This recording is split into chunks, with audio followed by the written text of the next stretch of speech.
我没有想到这个舌头的咳嗽把我咳晕倒了。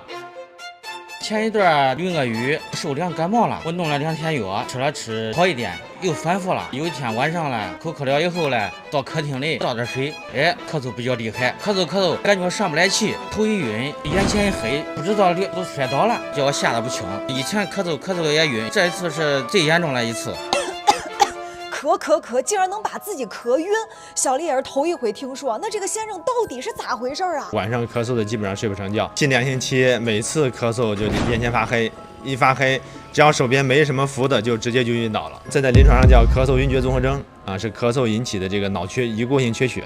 缺血之后呢，就晕厥了。临床虽然不常见，但是还是非常可怕的。最近天气转凉，医生说来门诊看咳嗽的患者也增多了。接触的这个病人里边，咳嗽最常见的就是3种，一个呢是感冒后咳嗽，感冒后咳嗽的病人呢，他感冒好了，但咳嗽一直存在，甚至有时候会3个月、半年呢，时间非常长。第2种呢是过敏咳嗽，经过在雷雨的这个季节，不单出现喘息增加，而且出现这个咳嗽这个增加，甚至出现非常剧烈的咳嗽。第3种呢就是老慢支，常年的咳嗽，冷空气呢对这个呼吸道是一个非常强烈的刺激，很多病人是彻夜难眠。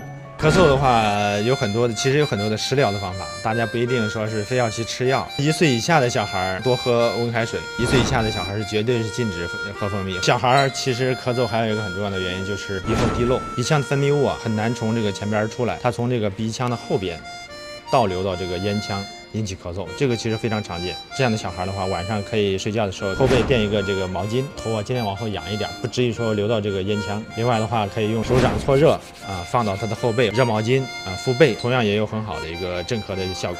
秋冬季节要润肺，医生建议这个时候要多吃白色的食物，所以像雪梨银耳百合汤，今天晚上咱们就炖起来吧。